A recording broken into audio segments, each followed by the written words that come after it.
Finally ಈಗ ನಮಗೆ ದೇಶ ಮೊದಲು, ಆಮೇಲೆ ರಾಜ್ಯದ ವಿಚಾರಕ್ಕೆ ಬಂದಾಗ ರಾಜ್ಯ ಮೊದಲು.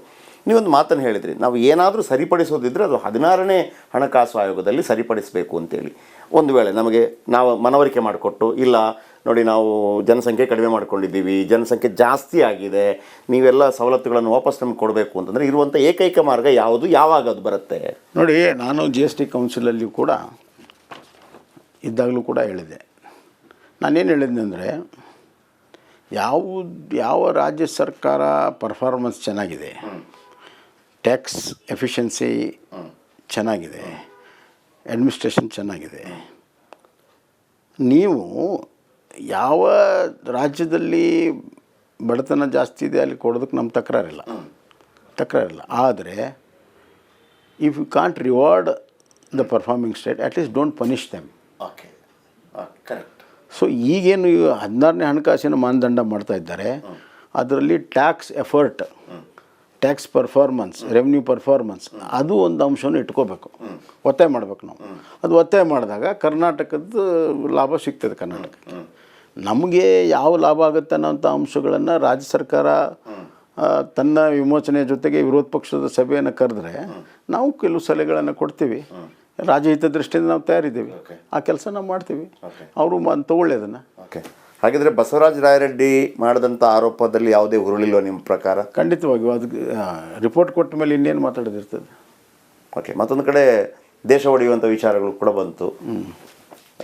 ನಮ್ಮ ದುಡ್ಡು ಅಲ್ಲಿಗೆ ಹೋಗ್ತಾ ಇದೆ ಅನ್ನುವಂಥದ್ದು ನೀವೇ ಹೇಳಿದರೆ, ಅದು ಕಾಂಗ್ರೆಸ್ ಕಾಲದಲ್ಲೂ ಕೂಡ ಆ ವಿಚಾರಕ್ಕೆ ಹೇಳ್ತಾ ಇದ್ದೇನೆ. ಈಗ ಬೆಂಗಳೂರಲ್ಲಿ 60% ಟ್ಯಾಕ್ಸ್ ಕಲೆಕ್ಷನ್ ಆಗುತ್ತೆ ಕರ್ನಾಟಕದ.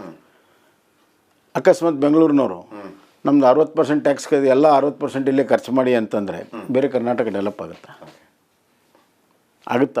ಇಲ್ಲ, ಸಾಧ್ಯನೇ ಇಲ್ಲ. ಮತ್ತು ಬೆಂಗಳೂರಿನಲ್ಲಿ ಏನೇ ವಸ್ತು ತಯಾರಾದರೂ ಕೂಡ ಬೇರೆ ಕರ್ನಾಟಕದ ಬೇರೆ ಭಾಗದವ್ರು ಅದನ್ನು ಕನ್ಸ್ಯೂಮ್ ಮಾಡಿದಾಗಲೇ ಇಲ್ಲಿ ತಯಾರು ಮಾಡಿದವ್ರಿಗೆ ಅನುಕೂಲ ಆಗುತ್ತೆ ವ್ಯಾಪಾರ ಮಾಡೋಕ್ಕೆ. ಅಲ್ಲಿ ಮಾರ್ಕೆಟ್ ಇದೆ, ಇಲ್ಲಿ ತಯಾರು ಮಾಡೋದಿದೆ. ನಾವು ತಯಾರು ಮಾಡಿರೋ ಪದಾರ್ಥ ಯಾರಾದರೂ ತೊಗೋಬೇಕಲ್ಲ. ಇವಾಗ ಕರ್ನಾಟಕದಲ್ಲಿ ತಯಾರು ಮಾಡಿದ್ದು ಇಡೀ ದೇಶದಲ್ಲಿ ಹೋಗುತ್ತೆ, ದೇಶದಲ್ಲಿ ಎಲ್ಲ ಕಡೆ ಆಗುತ್ತೆ.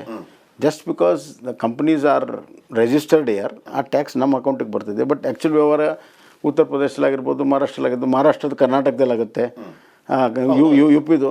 ಸೊ ಇದು ಇಡೀ ದೇಶದಲ್ಲಿ ವ್ಯವಹಾರ ಹೆಚ್ಚಾದಾಗಲೇ ಕರ್ನಾಟಕಕ್ಕೆ ಲಾಭ ಆಗೋದು. ಇನ್ನು ಐಸೋಲೇಷನ್ ಒಂದೇ ರಾಜ್ಯ ಹೆಚ್ಚಿಗೆ ಮಾಡ್ಕೊಳ್ಳೋಕೆ ಸಾಧ್ಯ ಇಲ್ಲ. ಇದು ಭಾಳ ಬ್ರಾಡಾಗಿ ಎಕಾನಮಿ ವರ್ಕ್ ಆಗುತ್ತೆ, ನನ್ನ ಮೂಗಿನ ನೇರಕ್ಕೆ ವರ್ಕ್ ಆಗಲ್ಲ. ಈಗ ಹೀಗಾಗಿ ನಾನು ಅದಕ್ಕೆ ಬೆಂಗಳೂರು ಉದಾಹರಣೆ ಕೊಟ್ಟೆ. ಹೀಗಾಗಿ ಇಡೀ ದೇಶದ ಎಕಾನಮಿ ಚೆನ್ನಾಗಿದ್ದಾಗ ಕರ್ನಾಟಕದ ಎಕಾನಮಿನೂ ಕೂಡ ಚೆನ್ನಾಗಾಗುತ್ತೆ. ಈಗ ಇಡೀ ದೇಶದಲ್ಲಿ ಎಕಾನಮಿ ಚೆನ್ನಾಗಿ ಆಗಿಲ್ಲ, ನಮ್ದು ಅಷ್ಟೇ ಚೆನ್ನಾಗಾಗುತ್ತೆ ಅಂತ ಸಾಧ್ಯನೇ ಇಲ್ಲ. ನಾವು ಪ್ರೊಡ್ಯೂಸಿಂಗ್ ಸ್ಟೇಟರ್ ಇರ್ಬೋದು, ಕನ್ಸ್ಯೂಮಿಂಗ್ ಸ್ಟೇಟ್ ಇರ್ಬೋದು. ಕೆಲವು ವಸ್ತುಗಳು ಬೇರೆ ಕಡೆ ಪ್ರೊಡ್ಯೂಸ್ ಆಗಿ ನಾವು ಕನ್ಸ್ಯೂಮ್ ಮಾಡ್ತೇವೆ, ನಾವು ಕನ್ಸ್ಯೂಮ್ ಮಾಡ್ತೇವೆ. ಬೇರೆ ಕಡೆ ಪ್ರೊಡ್ಯೂಸ್ ಆಗಿದ್ದು ನಮ್ಮ ಕಡೆ ಪ್ರೊಡ್ಯೂಸ್ ಆಗಿದ್ದು ಅವ್ರು ಕನ್ಸ್ಯೂಮ್ ಮಾಡ್ತಾರೆ. ಸೊ ಇದು ಕೊಟ್ಟು ತೆಗೆದುಕೊಳ್ಳುವಂಥ ವ್ಯಾಪಾರದ ಒಂದು ಸ್ಥಿತಿ ಇದ್ದಾಗಲೇ ರಾಜ್ಯಗಳ ಅಭಿವೃದ್ಧಿ ಆಗೋದು. ಜನಸಾಮಾನ್ಯರಿಗೆ ಹೇಗಿದೆ ಅಂತಂದರೆ, ಕಾಂಗ್ರೆಸ್ ಈಗ 136 MLCಗಳೆಲ್ಲ ಹೋಗಿ ಅಲ್ಲಿ ಪ್ರೊಟೆಸ್ಟ್ ಮಾಡಿದ ತಕ್ಷಣ ನರೇಂದ್ರ ಮೋದಿಯವರು ಆಯ್ತಪ್ಪ, ಹಣಕಾಸು ಆಯೋಗ ಏನೋ ನಿಮಗೇನೋ ಕಡಿಮೆ ಬಂದಿದೆಯೋ, ನೀವೇನು ಹೇಳ್ತಾ ಇದ್ರಿ ಅದನ್ನು ಜಾಸ್ತಿ ಮಾಡಿ ಕಳಿಸ್ಕೊಡ್ತೇನೆ ಅನ್ನುವಂಥ ಒಂದು ಗೂಗಿನಲ್ಲಿದ್ದಾರೆ. ನೋಡಿ, ನರೇಂದ್ರ ಮೋದಿಯವರು ಇವರು ಕೇಳೋಕ್ಕಿಂತ ಮುಂಚೆನೇ ಇನ್ಫ್ರಾಸ್ಟ್ರಕ್ಚರಲ್ಲಿ ನಮ್ಮ ಕರ್ನಾಟಕಕ್ಕೆ ಭಾಳ ದೊಡ್ಡ ಕೊಡುಗೆಯನ್ನು ಕೊಟ್ಟಿದ್ದಾರೆ. ಇವ್ರ ಸರ್ಕಾರ ಬಂದ ಮೇಲೆ ಇವ್ರು ಕೇಳಿದರೆ ಕೊಡಬೇಕು ಅಂತಿಲ್ಲ. ಇಡೀ ರಾಷ್ಟ್ರದ ಅಭಿವೃದ್ಧಿಯಲ್ಲಿ ಕರ್ನಾಟಕ ಭಾಳ ಪ್ರಾಮುಖ್ಯವಾಗಿರೋ ಸ್ಥಾನ ಇದೆ. ಕರ್ನಾಟಕ ಅಭಿವೃದ್ಧಿ ಆದರೆ ರಾಷ್ಟ್ರ ಅಭಿವೃದ್ಧಿ ಆಗುತ್ತೆ ಅನ್ನೋಂಥ ಕಲ್ಪನೆ ನರೇಂದ್ರ ಮೋದಿಜಿಗಿದೆ. ಹಲವಾರು ಬಾರಿ ಹೇಳಿನೂ ಕೊಟ್ಟಿದ್ದಾರೆ. ಹೀಗಾಗಿ ವಿಶೇಷವಾಗಿರುವಂಥ ಯೋಜನೆಗಳನ್ನು ನಮ್ಮ ಕರ್ನಾಟಕಕ್ಕೆ ಕೊಟ್ಟಿದ್ದಾರೆ. ವಿರೋಧ ಪಕ್ಷದ ನಾಯಕರುಗಳಾಗಿ ನೀವು ರಾಜ್ಯಕ್ಕೆ ಮಾಡುವಂಥ ಸಹಾಯ ಅಂತಂದರೆ ಕೇವಲ 16ನೇ ಹಣಕಾಸು ಆಯೋಗದ ನೀತಿ ನಿರ್ಧಾರಗಳ ಸಂದರ್ಭದಲ್ಲಿ ಸರ್ವಪಕ್ಷ ಸಭೆ ಕರೆದರೆ ಸಲಹೆಗಳನ್ನು ಕೊಡಬಲ್ಲಿರಿ. ಅದರ್ವೈಸ್ ಆಲ್ಸೋ ಕೊಡ್ತೀವಿ. ನಮಗೇನು ರಾಜ್ಯಕ್ಕೆ ಸಲಹೆ ಕೊಡೋಕ್ಕೇನು ನಮಗೇನು ತೊಂದರೆ ಇಲ್ಲ, ಆದರೆ ಸ್ವೀಕಾರ ಮಾಡಬೇಕಲ್ಲ. ಹಾಗಿದ್ರೆ ಈಗೇನು ರಾಜ್ಯಕ್ಕೆ ತೊಂದರೆನೇ ಆಗಿಲ್ಲ ಅಂತ ಹೇಳ್ತೀರಾ ನೀವು? ರಾಜ್ಯಕ್ಕೆ ಎಷ್ಟು ಹಣ ಬಂದರೂ ಕಡಿಮೆನೇ ರಾಜ್ಯದ ಅಭಿವೃದ್ಧಿಗೆ. ಅಭಿವೃದ್ಧಿಯ ನಾಗಲೋಟವನ್ನು ನಾವು ಒಂದು ಕನಸನ್ನು ಕಂಡವರು. ಅವ್ರು ಹೇಳ್ತಾರಲ್ಲ 1,82,000 ಅದು ಕಾಲ್ಪನಿಕ ಫಿಗರ್ ಅದು. ಓಕೆ, ಇಷ್ಟು ಬಂದಿದ್ರೆ ಇಷ್ಟು ಬರ್ತಿತ್ತು ಅಂತ ಶೇಖ್ ಮೊಹಮ್ಮದ್ ಲೆಕ್ಕ ಅದು. ಯಾವುದೂ ಬರೋದನ್ನ ನಿಲ್ಲಿಸಿಲ್ಲ. ಇದು ಇಷ್ಟು ಪರ್ಸೆಂಟೇಜ್ ಆಗಿದ್ದರೆ ಇಷ್ಟಾಗುತ್ತಿತ್ತು, ಇಷ್ಟಾಗಿದ್ದರೆ ಇಷ್ಟು ಬರ್ತಿತ್ತು ಅನ್ನೋಂಥ ಕಾಲ್ಪನಿಕ ಫಿಗರು. ಕಾಲ್ಪನಿಕ ಫಿಗರನ್ನು ಕೊಟ್ಟು ಜನರ ದಾರಿ ತಪ್ಪಿಸೋದಕ್ಕಿಂತ ವಾಸ್ತವ ಅಂಶದ ಮೇಲೆ ನಾವು ವಾದವನ್ನು ಮಾಡಿ ರಾಜ್ಯಕ್ಕೆ ಹೆಚ್ಚು ಹಣವನ್ನು ತರುವಂಥ ಪ್ರೊಟೆಸ್ಟ್ ಏನು ಪರಿಣಾಮ ಬೀರೋದಿಲ್ವಾಗಿದೆ ಈ ಪ್ರೊಟೆಸ್ಟ್? ರಾಜಕೀಯ ಪ್ರೊಟೆಸ್ಟ್ ರೀ. ಓಕೆ, ಇದು ರಾಜಕೀಯ ಪ್ರೊಟೆಸ್ಟ್. ಇದರಲ್ಲಿ ಯಾವುದೂ ಕೂಡ ಸತ್ಯಾಂಶ ಇಲ್ಲ, ಯಾವುದೇ ಥರ ಪ್ರಾಮಾಣಿಕತೆ ಇಲ್ಲ. Thank you sir, thank you very much ವಿಸ್ತೃತವಾಗಿ ಇದರ ಬಗ್ಗೆ ಮಾತನಾಡಿದ್ದಕ್ಕೆ. ಬಸವರಾಜ ರಾಯರೆಡ್ಡಿ ಒಂದು ಮಾತನ್ನು ಹೇಳಿದರು ನೋಡಿ, ಈಗ ನೀವು ಹೇಳಿದಾಗ ನನಗೆ ಅರ್ಥ ಆಯಿತು. ಬಸವರಾಜ ರಾಯರೆಡ್ಡಿ ಏನು ಹೇಳಿದರು, ಯಡಿಯೂರಪ್ಪನವರು ಮುಖ್ಯಮಂತ್ರಿ ಆಗಿದ್ದಾಗ GST ಕೌನ್ಸಿಲ್ಗೆ ಹೋಗ್ತಾ ಇದ್ದದ್ದು ಬಸವರಾಜ ಬೊಮ್ಮಾಯಿ ಅವರು. ಆಗ ಬಂದಾಗ ನೀವು 1 ವರ್ಷದ ಅವಧಿ ಇತ್ತು ಹೇಳಬೇಕಾಗಿತ್ತು ಅಂತೇಳಿ. ಈಗ ನೀವು ಹೇಳ್ತಾ ಇದ್ದೀರಿ ಹಾಗಲ್ಲ, ಸಿದ್ದರಾಮಯ್ಯವರು ಮುಖ್ಯಮಂತ್ರಿ ಆಗಿದ್ದಾಗ. ಫಸ್ಟ್ ಆಫ್ ಆಲ್ ಒಂದು ಕ್ಲಾರಿಫಿಕೇಶನ್ ಕೊಡ್ತೇನೆ. GST ಕೌನ್ಸಿಲ್ಗೂ ಹಣಕಾಸಿನ ಆಯೋಗಕ್ಕೂ ಏನೂ ಸಂಬಂಧ ಇಲ್ಲ. 2013ರಿಂದ 2018 ತನಕ ಮುಖ್ಯಮಂತ್ರಿ ಆಗಿದ್ದವರು ಸಿದ್ದರಾಮಯ್ಯನವರು. ಈ 15ನೇ ಹಣಕಾಸು ಆಯೋಗದ ಸಾಧಕ ಬಾಧಕಗಳ ಚರ್ಚೆ ಆಗಲೇ ಆಗಿದ್ದದ್ದು. ಹೌದು. ಈಗ ಉದಾಹರಣೆಗೆ 2016ನೇ ಹಣಕಾಸಿನ ಆಯೋಗ 26 ನಂತರ ಅದು ಬರೋದು. ಅದು ಈಗಲೇ ಸ್ಟಾರ್ಟ್ ಆಗಿದೆ. ಈಗ ನಿಮ್ಮ ಮುಂದಿನ ದಿನಗಳಲ್ಲಿ 16ನೇ ಹಣಕಾಸಿನ ಆಯೋಗ ಕರ್ನಾಟಕಕ್ಕೆ ಬರ್ತದೆ, ಚರ್ಚೆ ಮಾಡ್ತದೆ ನಮ್ಮದೆಲ್ಲ ಸ್ಥಿತಿಗತಿಗಳು. ಮತ್ತು ಮಾನದಂಡ ಒಂದು ಆಯೋಗ ಇನ್ನೊಂದು ಆಯೋಗ ಚೇಂಜ್ ಆಗುತ್ತೆ. ಅದೇ ಮಾನದಂಡ ಇರಬೇಕು ಅಂತಿಲ್ಲ. 6 ಮಾನದಂಡಗಳಿತ್ತು, ಅದು ಎಲ್ಲ ಆಯೋಗಗಳು ಚೇಂಜ್ ಆಗ್ತದೆ. ಮತ್ತು ಬದಲಾವಣೆ ಆಗಿರೋದು ಕೇವಲ ಕರ್ನಾಟಕಕ್ಕಾದರೆ ಅನ್ಯಾಯ ಅಂತ ಒಪ್ಬೋದು. ಎಲ್ಲ ರಾಜ್ಯಗಳಿಗೆ ಬದಲಾವಣೆ ಆಗಿದೆ.